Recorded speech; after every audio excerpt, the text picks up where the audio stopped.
So the first thing about the product to sum formulas is don't worry about the formula. They're long, they're scary, they're intimidating. You do not need to memorize those formulas. You never even have to recall it. It's easier to derive stuff on the spot than memorize these things.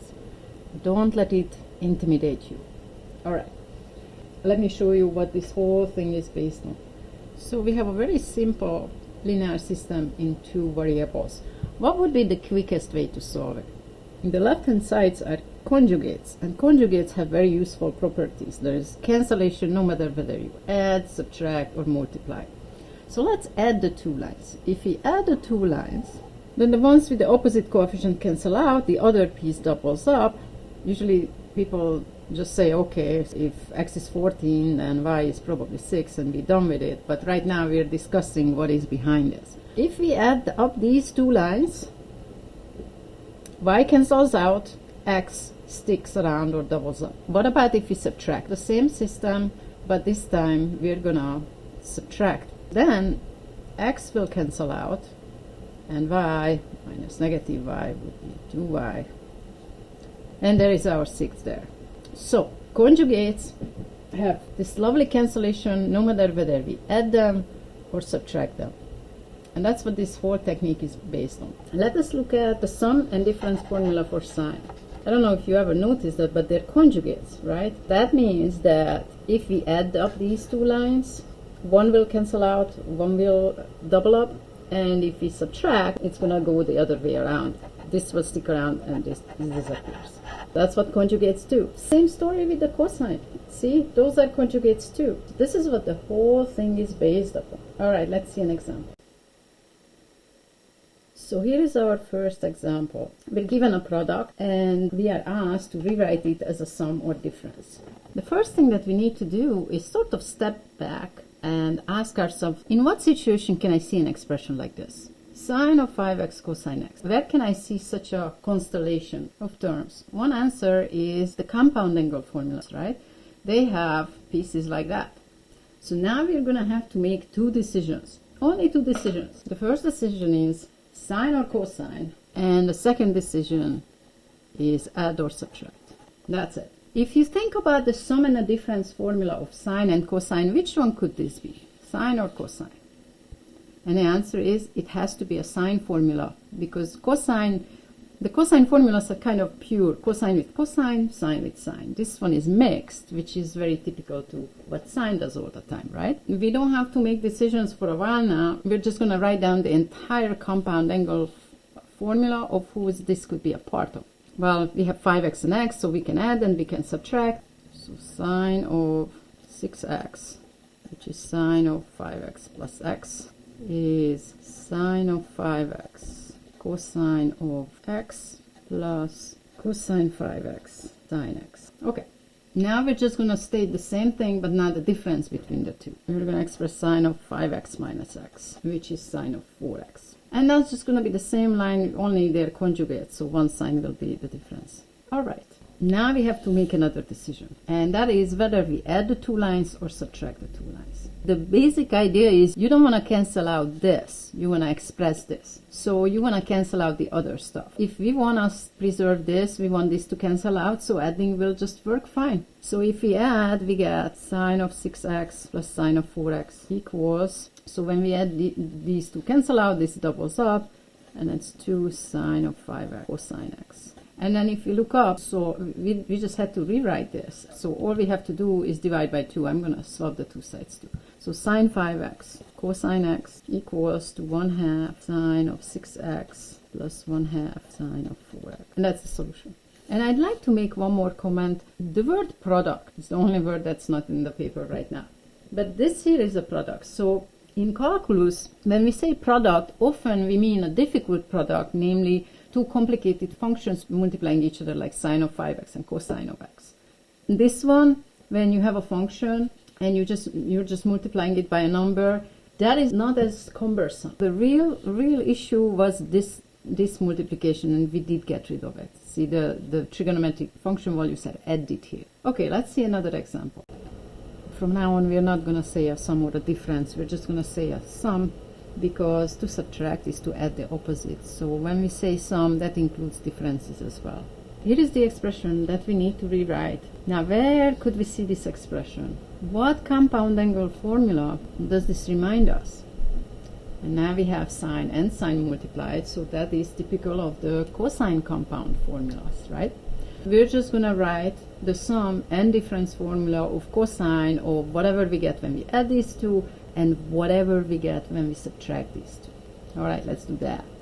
If you did write it correctly, your two lines should be conjugates. So now we are coming to our second decision to make. Do we add the two lines or do we subtract? Well, if we add the two, this will be cancelled and we will be able to solve for this. Is that what we want? No. So we should subtract. Did I mention to subtract is to add the opposite? So I'm just going to be super careful here. So we multiply the first one by -1 and we left alone the second one. And now when we add, the cosine bunch will cancel out and we're going to be left with the part that we need to solve for. When we add the two, we're going to get cosine of 7a minus cosine of 13a on the left hand side. Cancel, cancel, and we're going to get 2 sine of 10a, sine of 3a, and all we got to do now is divide by 2 and we're done. So sine of 10a times sine of 3a equals to 1/2 cosine of 7a minus 1/2 cosine of 13a. And that's the difference. All right. One last thought. Why? Why would we need this stuff? So you will see in calculus there is going to be one point when we really need to get away from products of two functions. Those are going to be very difficult to handle. If we have a trigonometric product like sine of 10a times sine of 3a, that is very difficult. Meanwhile, this one is much more friendly. So we're going to have reasons in calculus to do this. There is another reason why we like to walk away from products, and I'd like to show that to you because I find it kind of neat. The question is, how did people compute before the time of calculators, which wasn't so long ago? Well, people computed mostly as decimals. The 4 basic operations were done on paper and pencil, and if you had to take third root, sine, or logarithm of a number, you had a book of table of values that listed every value assigned to that number by their common functions, such as logarithm, sine, cosine. Those values were in there. So this is the statement that we just proved, but I'm going to make it a little bit more concrete by just making up numbers. Say A is 4 degrees, then this statement becomes this statement. And you know this is true because we just proved this. So suppose that this is the job. The job is to multiply sine of 40 degrees and sine of 12 degrees. So what can someone do before the time of calculators? We can look up sine 12 from the table, look up sine 40 from the table, and then multiply. Right, 1 multiplies this, 9 multiplies that with an indentation. So if we want to go 5 digits, which is what the table of values had, then we're going to have to do these multiplications and then this one addition. So this is if we wanted to multiply. Here is what the computation looks like. On the other hand, here is cosine 28 from the table. Here is cosine 52 from the table. Line them up, subtract, done. Divided by 2, done. And the results are the same. So the product to sum identities were used to trade off a computation like this to a computation like this. People were using the product to sum formula as calculator, as computational trickery to perform difficult computations. So again, there are long, intimidating, scary forms, statements of the sum to product identities, which I don't think you should even memorize. It is easier to derive these things on the spot than memorizing these long, cumbersome formulas. So let's see an example. In this case, we're going to have to go from the sum or difference towards the product. In a way, we're going to walk the whole path backwards. Here is the good news. The good news is you do not have to make a decision whether it's sine or cosine. We're going to use cosine. And we're not going to have to make a decision whether to add or subtract. We're going to subtract. The trick is, can we express these two things as conjugate? Because if we could express these two things using the compound angle formulas as conjugates, then when we subtract, there is going to be a product left, right? We're going to have to come up with two smart angles. Two angles that add up to 13x and their difference is 5x. And I'm going to give you a hint. One of them is the average of the two. Now, what is the average of 5 and 13? It's 9. Now we have to come up with one more thing. 9x plus what should be used so that when we add, we get 13. When we subtract, we get 5. That's a very easy 4. 9 and 4. 9 minus 4 is 5, and 9 plus 4 is 13. So that's it. All the work is done. We're just going to have to write cosine of 9x plus 4, and that's cosine of 13x. And that we're going to subtract from cosine of 9x minus 4x. And because we have this nice scenario, they're going to be conjugates. The other one is going to be just the conjugate.